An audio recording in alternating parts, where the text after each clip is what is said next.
नमस्ते, आदिश वे में आप सभी का स्वागत है। आज हम एक ऐसी लाइफ चेंजिंग कॉन्सेप्ट के सोर्स मटेरियल पर चर्चा करेंगे जो जिंदगी को देखने का पूरा पर्सपेक्टिव ही चेंज कर सकती है, the art of being alone. आइए इस डीप डाइव में चलते हैं और समझते हैं कि अकेले खुश रहना आखिर एक अल्टीमेट सुपर पावर क्यों है। हम सोसाइटी में इतने बिजी रहते हैं ना कि खुद के लिए वक्त ही नहीं निकालते, लेकिन असल में जब हम अपने साथ वक्त बिताना सीख लेते हैं तो एक अलग ही लेवल की शांति मिलती है। Are you lonely even in a crowd? क्या हमने कभी नोटिस किया है कि हम हमेशा खुद को लोगों से, शोर शराबे से और नॉइस से सराउंड करके रखते हैं? हम पार्टीज में जाते हैं, दोस्तों के बीच हंसते बोलते हैं, ऑनलाइन 24/7 एक्टिव रहते हैं, लेकिन जैसे ही अकेले होते हैं, जैसे ही कमरे की लाइट बंद होती है, अंदर से एक डीप लोनलीनेस हिट करती है। एक अजीब सा खालीपन महसूस होता है। ऐसा क्यों होता है? हम आखिर किस चीज से भाग रहे हैं? क्या हम बाकी सबसे कनेक्टेड हैं पर एक्चुअली खुद से ही डिस्कनेक्ट हो चुके हैं? Section 1, the fear of silence. इसी में हमारे पिछले सवाल का जवाब छिपा है, और सच कहूं तो ये आज के मॉडर्न टाइम की सबसे बड़ी स्ट्रगल है। रियलिटी ये है कि लोग एक्चुअली अकेले होने से नहीं डरते, बल्कि अपनी ही खामोशी में अपने अनएडिटेड रॉ थॉट्स के साथ बैठने से डरते हैं। जब बाहर कोई शोर नहीं होता, तब अंदर की असली आवाज सुनाई देती है, और वही सबसे ज्यादा अनकंफर्टेबल लगता है। दिन भर के वो सारे थॉट्स जिन्हें हमने दबा कर रखा था, वो अचानक सरफेस पर आने लगते हैं, और इस आवाज को फेस करना बिल्कुल भी आसान नहीं होता है। We use distractions to hide our true pain. ये हमारी जनरेशन का एक बहुत बिटर ट्रूथ है। जैसे ही थोड़ी सी साइलेंस फील होती है, हमारी उंगलियां ऑटोमेटिकली फोन उठा लेती हैं। सोशल मीडिया का डूम स्क्रॉलिंग शुरू हो जाता है, रील्स प्ले होने लगती हैं, या बैकग्राउंड में बिना वजह लाउड म्यूजिक चला दिया जाता है। क्यों? सिर्फ उस एम्प्टी स्पेस को फिल करने के लिए। हम अपने उस खालीपन को ड्राउंड आउट करना चाहते हैं, जिसे फेस करने की हिम्मत हम जुटा नहीं पा रहे हैं। डिस्ट्रैक्शंस आजकल सच में एक इमोशनल पेन किलर बन चुके हैं। Section 2, loneliness versus solitude. तो आइए सोर्स मटेरियल के सबसे कोर रेवलेशन पे आते हैं। ये दोनों टर्म्स बोलने और सुनने में अक्सर एक जैसे लगते हैं, जैसे दोनों का मतलब सिर्फ अकेले होना हो, लेकिन इनके बीच जमीन आसमान का इमोशनल डिफरेंस है। एक स्टेट हमें अंदर से खोखला करती है और दूसरी हमें कंप्लीट बनाती है। इन दोनों स्टेट्स का हमारे माइंड पर जो इम्पैक्ट होता है वो कंप्लीटली ऑपोजिट है, और यही सच समझना लाइफ का सबसे बड़ा गेम चेंजर है। इसे इस तरह देखिए, एक तरफ है लोनलीनेस। ये डिपेंडेंट होती है, पेनफुल होती है, और एक तरह से खुद से भागने का नाम है। लोनलीनेस में हमें एक्सटर्नल वैलिडेशन की बहुत डेस्परेट जरूरत होती है। दूसरी तरफ है सॉलिट्यूड, यानी एकांत। यहाँ मेंटल इंडिपेंडेंस है, एक डीप पीसफुल फीलिंग है, और सबसे जरूरी बात, यहाँ खुद की डिस्कवरी होती है। सॉलिट्यूड में हम अपने ही अंदर कंप्लीटनेस ढूंढ लेते हैं। लोनलीनेस एक सजा की तरह लगती है, जबकि सॉलिट्यूड एक चॉइस है, एक ऐसी स्टेट जहां हम अपने खुद के बेस्ट फ्रेंड बन जाते हैं। इस बात को ये पावरफुल कोड बिल्कुल परफेक्टली समराइज करता है। Healing always begins with feeling, not running away. Distractions का सहारा लेकर दर्द को कुछ देर के लिए पोस्टपोन जरूर किया जा सकता है, लेकिन उसे क्योर नहीं कर सकते।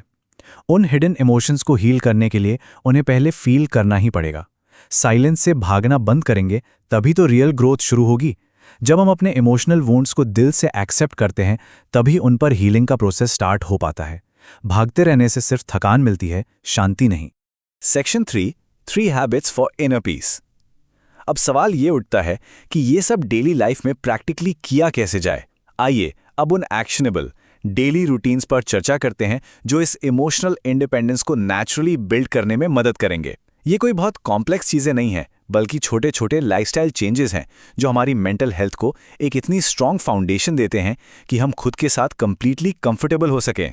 पहली हैबिट है going for a daily walk, पर इस बार बिना किसी पॉडकास्ट, म्यूजिक या फोन कॉल के, सिर्फ हम और नेचर। दूसरा, जर्नलिंग योर थॉट्स, अपनी अनफिल्टर्ड फीलिंग्स को बिना किसी फिल्टर के पेपर पर उतारना। और तीसरा, सिटिंग क्वाइटली इन साइलेंस, दिन में बस 10 मिनट बिना किसी डिस्ट्रैक्शन के अकेले चुपचाप बैठना। ये 3 सिंपल डेली हैबिट्स बाहर के शोर का वॉल्यूम बिल्कुल डाउन करती हैं और हमारी इनर वॉइस को सुनने का एक सेफ स्पेस क्रिएट करती हैं। ये सच में सेल्फ अवेयरनेस का पहला सॉलिड कदम है। सेक्शन 4 देखते हैं, हाउ टू स्टार्ट जर्नलिंग। इन हैबिट्स में से इस बहुत पावरफुल टूल पर हम थोड़ा और डीप डाइव करेंगे। अपने डर, एंग्जाइटी और उस चुभती हुई खामोशी को ओवरकम करने के लिए पेन और पेपर से बड़ा कोई हथियार नहीं है। जर्नलिंग सिर्फ डायरी लिखना नहीं है, ये एक थेरेपी सेशन की तरह काम करती है जहां हम खुद अपने थेरेपिस्ट होते हैं। आइए इसके प्रैक्टिकल स्टेप समझते हैं ताकि इस हैबिट को बिना किसी कंफ्यूजन के आज से ही स्टार्ट किया जा सके। Step 1, face your raw emotions without judgment. जो भी फील हो रहा है बस उसे लिखिए। उसे जज मत कीजिए कि ये सही इमोशन है या गलत। गुस्सा आ रहा है तो रॉ गुस्सा लिखिए। Step 2, acknowledge hidden sadness of fear. उस डर या उदासी को दिल से एक्सेप्ट कीजिए जिससे भागने की लगातार कोशिश हो रही थी। और step 3, listen to your inner voice. दुनिया की उम्मीदों और शोर को हटाकर एक्चुअली चेक कीजिए कि आप डीपली क्या चाहते हैं। ये प्रोसेस उन फेक आइडेंटिटीज को तोड़ता है जो हमने सिर्फ सोसाइटी को दिखाने के लिए पहनी हुई हैं। Section 5, enjoying solo activities. घर पर अकेले रहना तो ठीक है, पर बाहर यहां आता है पब्लिक में अकेले होने का प्रैक्टिकल चैलेंज। अकेले पब्लिक में दिखने का ऑकवर्डनेस एक बहुत ही कॉमन डर है। हमें लगता है लोग हमें अकेले देखकर जज करेंगे। लेकिन इस पर्सपेक्टिव को ऑकवर्डनेस से निकालकर एम्पावरमेंट में कैसे शिफ्ट किया जाए? कैसे उस डर को कॉन्फिडेंस में बदला जाए जब आसपास के बाकी लोग ग्रुप्स में बैठे हों और हम अकेले हों? इसे ट्राई कीजिए, drinking coffee alone without checking your phone.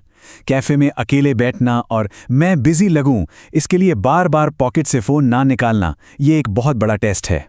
और going for a peaceful solo walk या फिर watching a movie by yourself.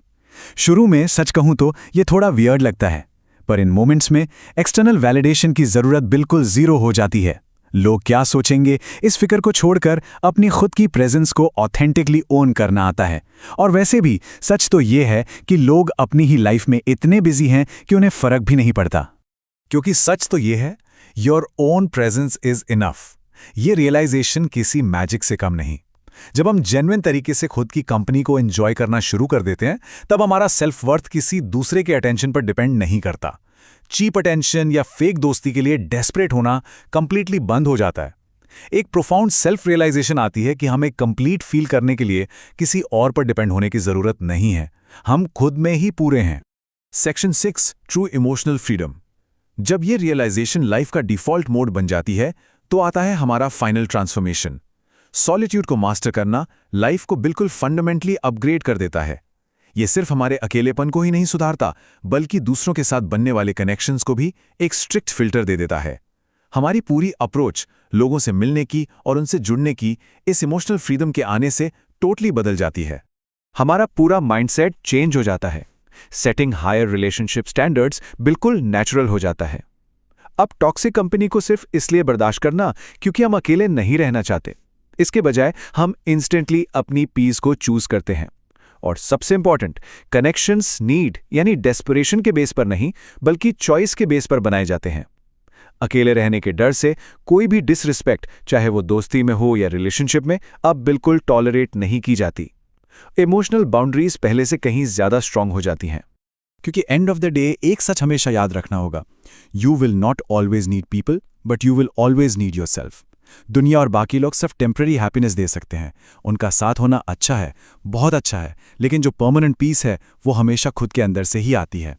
अगर खुद के साथ बैठना नहीं सीखा, खुद को नहीं अपनाया, तो वो अंदर का खालीपन दुनिया की किसी भी महफिल, किसी भी पार्टी से नहीं भरा जा सकता। आज के इस सोर्स एनालिसिस के जरिए हमने उस डीपली ट्रांसफॉर्मेशनल इंसाइट को समझा कि अकेलापन सच में एक गिफ्ट हो सकता है, एक हीलिंग स्पेस जहां हम दुनिया के शोर से दूर खुद से वापस मिलते हैं और एक ट्रू इमोशनल फ्रीडम हासिल करते हैं। इस इनर कनेक्शन को और इस डीपर अंडरस्टैंडिंग को हमेशा बनाए रखें। ऐसी ही और वीडियो के लिए हमें लाइक